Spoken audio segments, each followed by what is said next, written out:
Perfection doesn't exist. In Spanish, perfección no existe. We can try to make things better, right?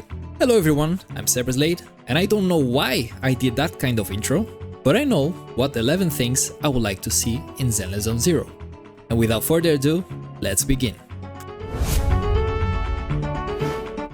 Zenless VR Zone is really interesting. It's clearly inspired by Street Fighter training grounds, but it's missing a lot of features to be truly useful for the public. One of the things that is missing is definitely a type of damage meter, so we can measure how much damage we can output with certain combos.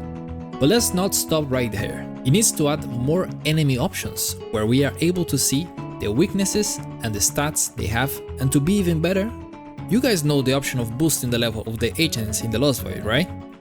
Let us do that as well, so we can try and level agents and see if it's worth build or not. That would be a dream for me, and it will really help the whole community. Alright, this is quick to point it out. Enough from scrolling side to side to see where to fast travel. Do some kind of 3D map where we can click straight away where we want to go. It's more interactive, and I can provide a little more of scaling to the lore and where the major events happen. For example, if you go to the altar ring, the big hole over there, is it Hollow Zero? Is it in the port LPs as well? Is Lost Void inside Hollow Zero or is in the other hollow? Give me a fucking map, god damn it.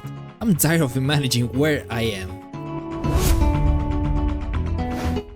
This one I just don't understand, because for example, with Miyabi we can clearly see when her Frostborn and other buffs are applied, but with many other agents we need to guess?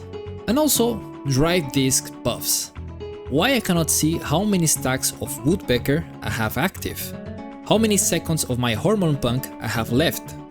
I know you can see all those buffs by pausing the game, but let me see in-game. Battle Tower, when was introduced, was amazing, but as soon as I got all my polychromes, well, I just didn't go back anymore, and that's a shame, because it's a really challenging and fun game mode. Even though it gets repetitive, I would definitely go back if they put some materials as rewards or maybe more Dennis. So, pretty please? And now that I say the magic word, I would like to ask you kindly to give it a like and subscribe to support me and the channel. And thank you very much for all the support in the previous videos. Let's face it, Deadly Assault is a damage check.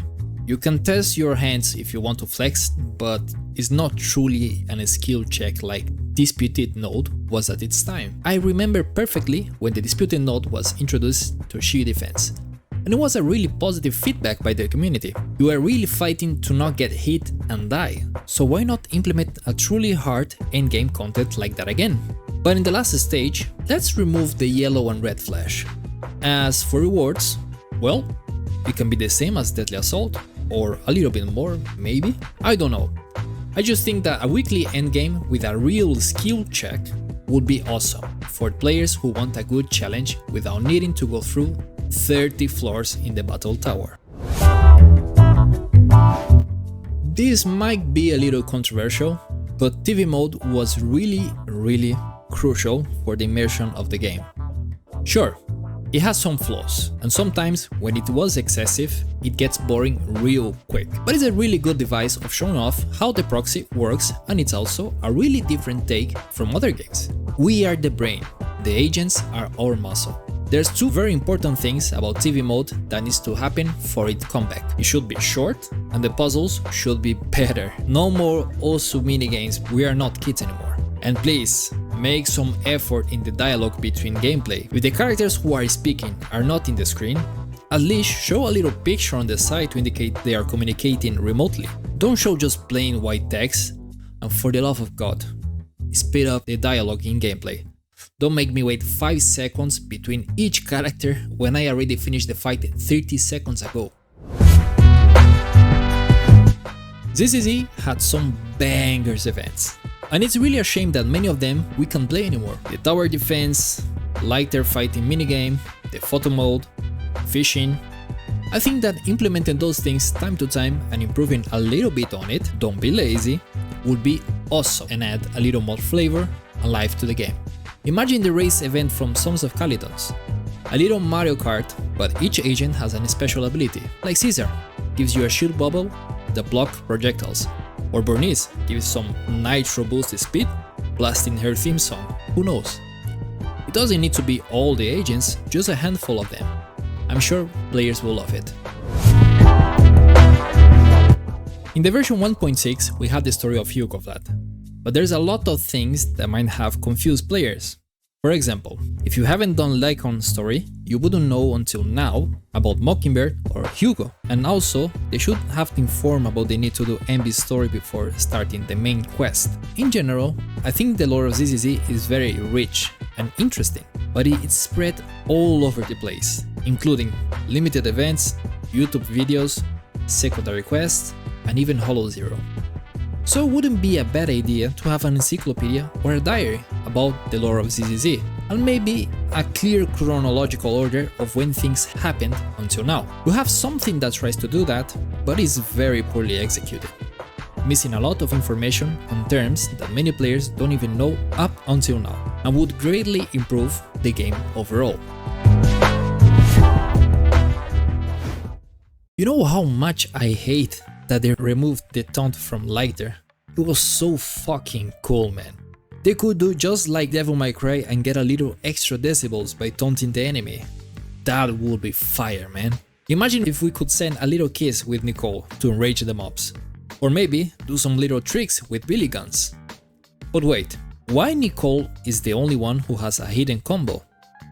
Why is only Colette and Ben that has a duo attack? Imagine a special attack using 3 Envies in your team. Inazuma Vice would be peak, bro. Please, for the love of God, give us more things like that. Hidden moves, taunts, emotes, combo attacks. Little details like that will elevate the combat experience and uniqueness that ZZZ already has. It's like Fortnite alone has a huge popularity because of the emotes and dance. You have the perfect game to add that type of thing, just like you did with the entrance of each character. Come on, just make it happen. But don't get too greedy with the emotes. A little controversial, but did you guys know that ZZZ had a co-op in the closed beta? But they removed it and replaced it for Notorious Hunt. Maybe the co-op is still in the oven, we don't know. But I think it has potential.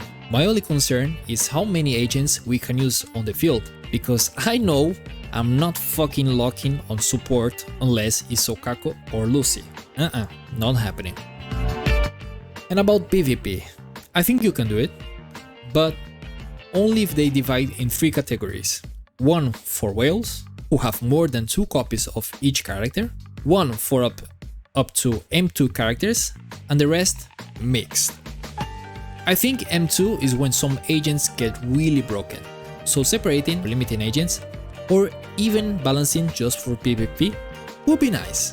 PvP needs to have a solid and equal ground to flourish, so characters will have different stats from the normal game, so no, even if you have M6 limited characters, it wouldn't be the same.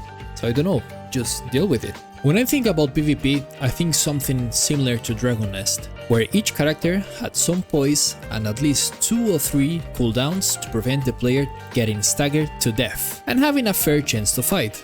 I do think it's doable, but to prevent some dramas, they shouldn't put anything too relevant as a reward. Unpopular opinion, maybe. Why this game has no merchandise like Bangbu plushies, Wenjin's figures, or an art book? Instead of reaping our money inside the game, why you guys don't lower down the price of polychromes and try to get some revenue outside the game? Huh? How about that? You guys know that you can make fans outside of gaming, right? Just look at Arcane and how many people watch and got interested in the game later on. So do some merchandise out the game and lower the prices inside the game. Trust me, will work. What about you who is watching right now? What do you think? Let me know in the comments down below, give it a like and subscribe, and I will see you next time. Cyber out.